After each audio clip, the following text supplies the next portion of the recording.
Morning, guys. I'm here again, Colin Reid, to speak about a different system formation today. In the past, I've spoke about a 1-4-3-3 system. I've been asked to give my interpretations on a 3-4-3 system. All I want to say, like I've said for the other systems don't win games, it's players. But like I say, if you're a coach and you want to start to develop your knowledge and understanding, I think it's important to have an idea of the various systems that you can play. So I'm just going to talk you through the numbers. I think that's really important. What I've got, obviously the keeper is a 1, and the back 3 are indicated by 5, playing as a right-sided central defender. The 4 playing in the middle, and on the left I've got the 6. I've got the 8 and 2 as the 2 central midfield players, and the wing backs, the 2 on the right and the 3 on the left, and also got the 9 down the middle and the 7 and 11. All I want to say is some people might say that you know, why do you need to have different systems? And I think it is important to be able to have a different system. And if you look, I just want to show something that's quite similar to the 4-3-3, and it might be an alternative that you might want to change. So if you have a look, and we played 4-3-3, and you looked at that there, and like I said, when I play a 4-3-3, I like to play with a back 4 that are sort of in those positions in possession, 1 holding midfield player, 2 advance, and a front 3 that plays wide. So if we just tinkle with that a little bit, and my preferred way of playing the 3-4-3 is, and some people can play the 7 and 11 and wide, what I think is advantageous is here, and I'll talk about why. So some people might interpret that as a 1-3-4-2-1. So I'm saying, for me, it would be and that's my interpretation of a 3-4-3. Okay, and there are sides play that currently that are playing it. Belgium play it very much like that, or have done. And if you look at Wolves sort of play a 3-4-3, but you know, it's with a little bit more width. And Arsenal have tinkered with it of late, and I just want to talk about just briefly the players' profiles within that. For me, if we start from the back, it's no different. The goalkeeper for me has to have a range of passing. It's not just about playing out to these back 3. He or she should be able to play these long diagonals out to the wing backs, and we will call them wing backs in a system. When you play a back 4 and full backs get forward, for me, they're full backs. But in a system where you have a back 3, the 2 and the 3 are the wing backs. We'll do that. So come back to the goalkeeper. He or she must be able to hit these balls, might hit straighter ones into these 2 here. And I'll explain my rationale of why I like to play these 2 players up front narrow in a minute. So for me, if I'm playing a back 3, I want these back 3 to all be comfortable in possession. The game's evolved, as we know, and it's really important that these 3, because we are likely to play from the back and play through the thirds. They also need a range of passing, and they need to be able to have vision, have a picture to look forward and to see people making runs in advance of them. And they also need to be very good at travelling with the ball. If you look at Sheffield United, just going off track a bit, they'll play a 3-5-2, and I never thought I'd see it. You see their wide players at the back going on overlaps, which is unbelievable, but the configuration is different because they have a front 2. However, yes, they need to be comfortable in possession, have a range of pass, and be able to advance into these midfield areas. So I also prefer, if we're playing a back 3, that what you'll find is some central defenders, when we're out of possession, are very reluctant to go into these wide areas if the wing back gets beat or they need to get out and engage players in a wide area. Sometimes for me, fullbacks in these positions are naturally better at that. They don't mind going out and being sort of engaging in 1v1 situations because they're usually comfortable at defending in wide areas. So that's something that I look for.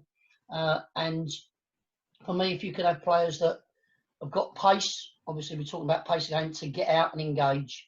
And if we play high up the pitch, if the ball gets played in behind, we need pace.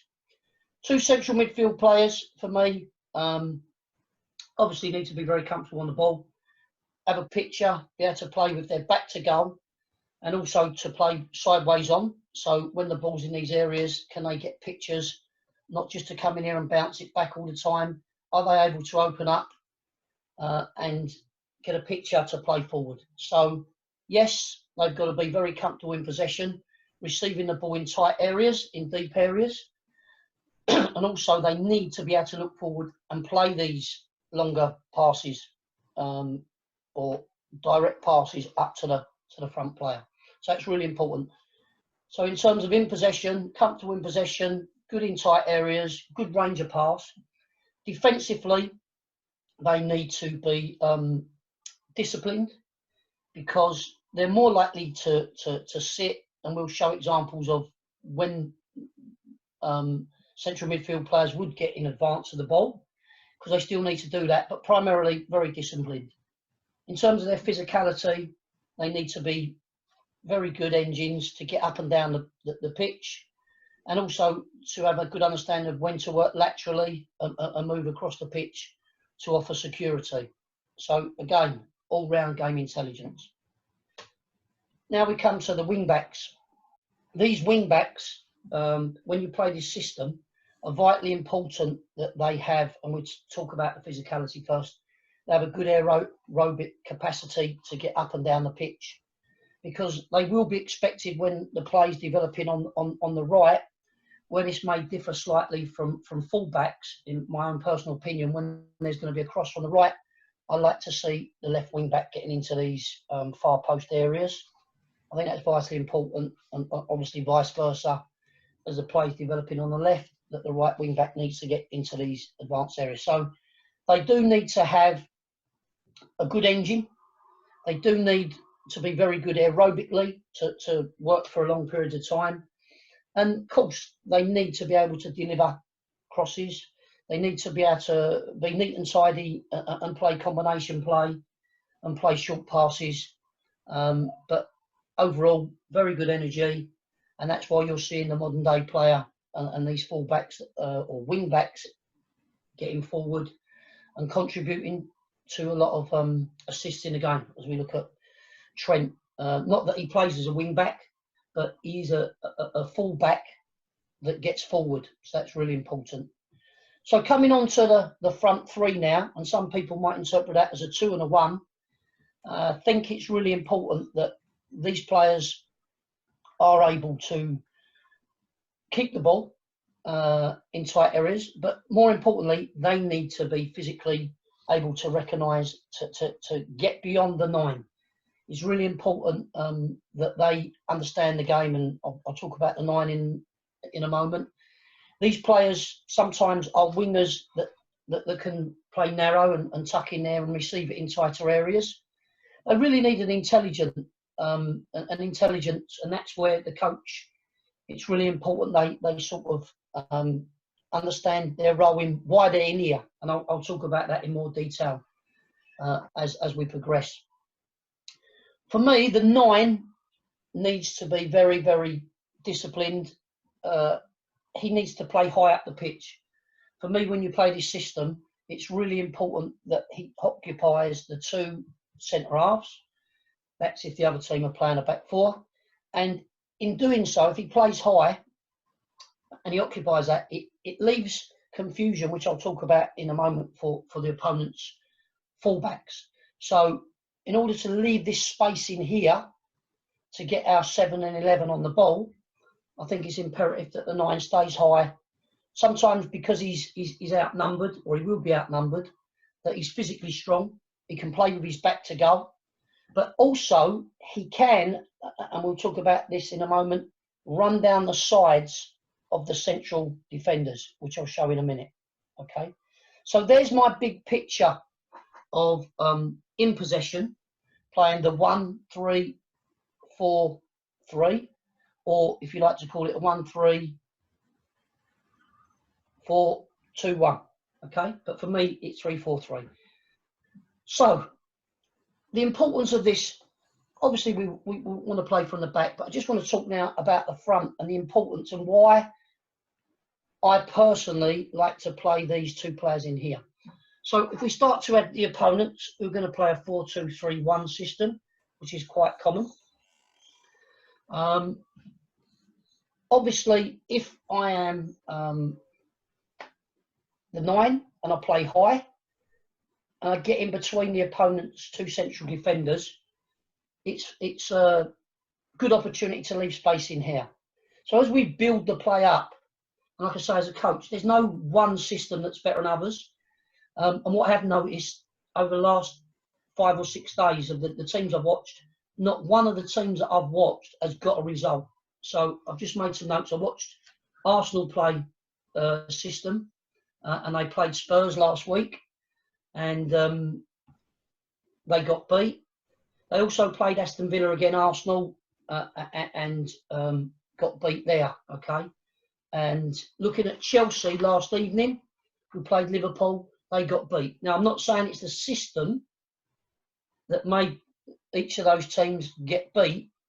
That's not what I'm saying. But it's, if you just change the system and you're not used to it, players don't really know their roles and responsibilities. So it's really imperative that when you're coaching a system, that you do work on shape and pattern, and that's really important. So coming back to that, if we played our front three wide, which can be done, if you look at the opponents, and I'll just move those out of the way. If you look at the opponents, if you play with a back four and you play wide, as I established in the 1-4-3-3 system, the fullbacks know they're playing against. The opponent's fullbacks will know that they're playing against them. If you start to bring and play in these little pockets, in these inside areas, what it starts to do, it starts to pose problems for the opponent's fullbacks.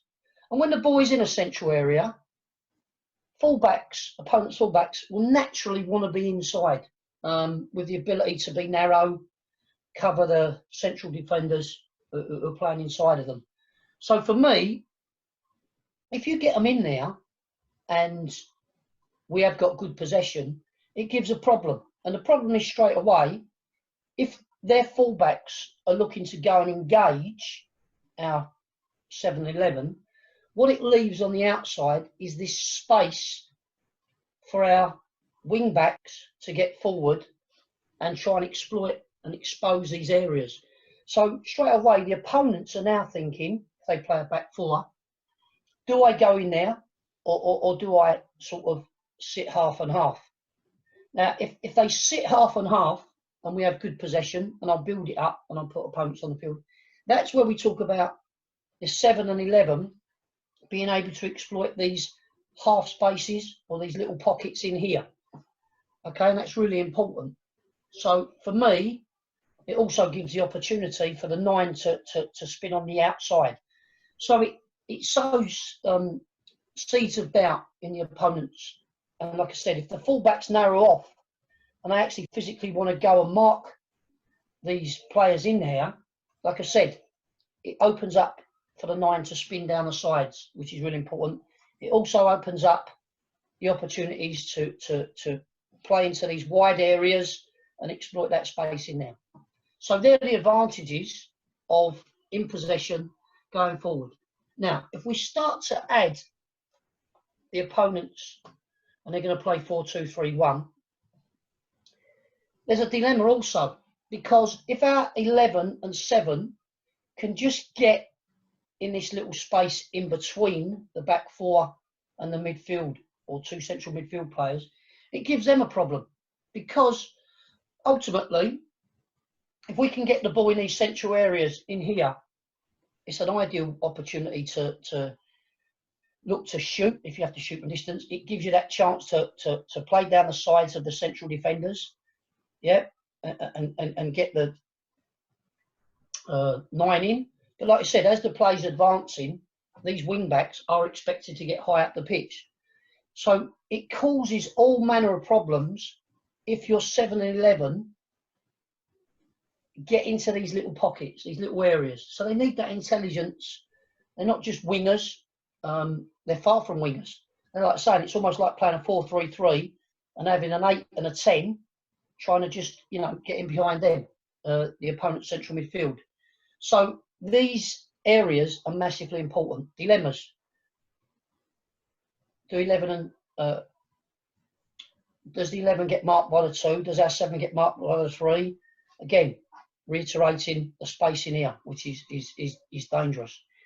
If the midfield players want to go in and mark them because they're sort of in that contact area, it poses problem because the higher up the pitch we get, if we have good possession, we're in good little areas. And again, I reiterate, if you can get in them little pockets, it's really important. So for me, these players need that understanding and game intelligence to pose problems to the opponents of who is marking them. Is it going to be a midfield player, which I wouldn't advise, or is it going to be the fullbacks again? And if they do, we've got our 2 wing backs getting into advanced position. So I'm just building a picture there. We'll start to move them up the pitch. Now, obviously, it's not as simple as that. They obviously have a midfield player in there if they're going to play this system. And we'll start to add, let me just put the 7 and 11 in there, because obviously they're going to be in that sort of vicinity and area. So there's confusion again, is when the ball is deeper, as an 11, do I mark our 2? Yeah. Or is it going to be left to the 3? So if we can get good possession and there's uncertainty in these wide areas, we might be able to work an opportunity where there's indecision. I would be saying to our wing backs, can you get in these areas? Can you get wide? But can you get in these areas between the left back and the left-sided central midfield player? And the same on the other side of the pitch. Can you stay wide? Yeah. Can you get in the pocket in here? So again, what we're seeing, if you look at that picture, is the 2 thinking about the wing back? Is he thinking about the 11? Yeah. Is there 4 going to drop in there and leave a space to get on the ball and get some good possession? So they're the questions that you're trying to ask of the opponents within this system. Okay. But I'll come back and plan out a little bit later. But talking about high up the pitch, for me, if we can get high up the pitch, again, we talk about responsibilities. It's a little bit like the 4-3-3 system, like we said, 2 advanced central midfield players. For me, as the play develops, okay, you get this sort of scenario where the back 3 would slide across. A right-sided central defender would be in this area of the pitch. The central player would come across, and obviously the 6 would come across when the play is developing on the right. We need our security in here, and it's just about how you want to play. This 7, yeah, has got that license to make them into-out runs, or if he sees that there's a 1v1, you know, he might just sit in here for some little combination play to get crosses in. But like I said, if there's no pressure on him, if there's not too much pressure on the wing back and there's space in behind, he or she can make these runs from in to out to get into the areas. So for me, there are similarities in a lot of systems. But for me, again, I would say crosses are going to come in on this side from the 2, 8 and 7, even if it's one of them where we can't get in and it gets turned out and we hit these diagonals.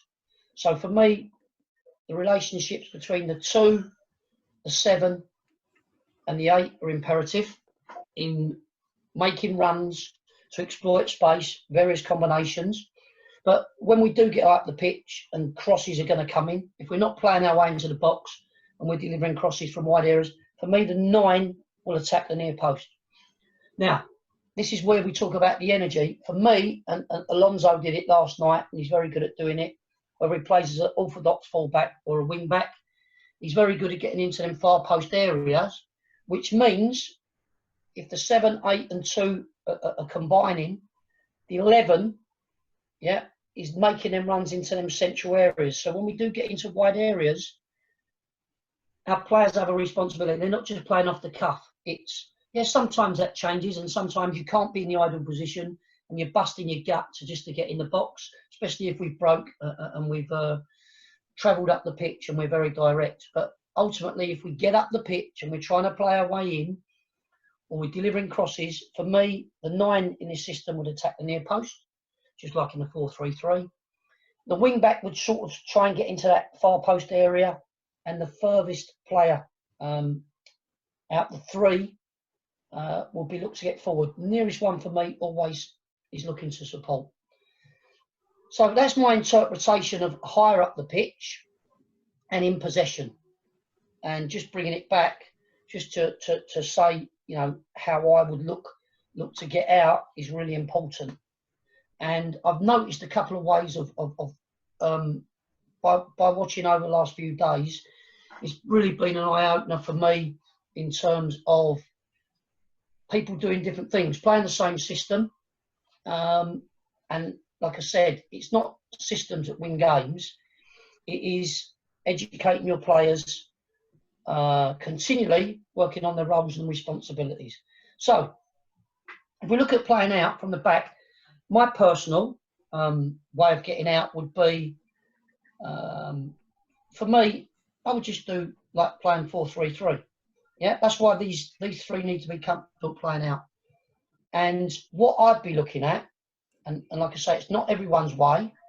If I set the opponents up how they would defend, if they would be playing a 4-2-3-1, is, again, goalkeeper's not just looking to play here. If it's on to play into these wide areas and these diags out, then fantastic. Okay. Again, if these 2 sort of push up high and get in there, it's more likely that the fullbacks are going to tuck in and be narrow. If they sort of edge their bets and they're going half and half, and we've got that in our locker, these areas we may be able to hit direct. So that in turn will probably get their 2 central midfield players to drop a bit deeper. Again, and like I say, a lot of systems, when you look at the big picture, invariably you've got an overload to play out. But it's recognising from your goalkeeper, is it on to play a little bit more direct? Because you can. And you're not just going to play out for the sake of it, but you need to be comfortable playing out. So looking at this, what I've noticed, that's how I would play. Yep. I would be looking to sort of set up like a 4-3-3, if you look at that. The difference, if you look, there's your 4, there's your 3, and rather than having them out wide, as I tend to do when you play a 4-3-3, again, because of systems that you do that for me, because this gives them a dilemma, like we said, gives their full-backs and their central midfield players a dilemma, just to get in them spaces. So if we're looking at shape and pattern again, and this is imperative, again, for me, what we're looking at, can they run with the ball? Can they exploit space? And what we're trying to do is give them objectives. So 9 is going to occupy the 2 centre halves. For me, when it comes into these wide areas and we're playing out, we need to play to the highest players. So if you look, again, when we talk about rondos, you've got that natural diamond in there. And the same on this side. Yeah, you've got this natural diamond. But for me, it's really important these central midfield players don't get in the line of where you want to play. So I would be saying to my players, can we find, 5 and 6, can we find these 7 and 11? And if they're in there, okay, fantastic. Can we play up to them? Now, the way we get it into them is we have to move players.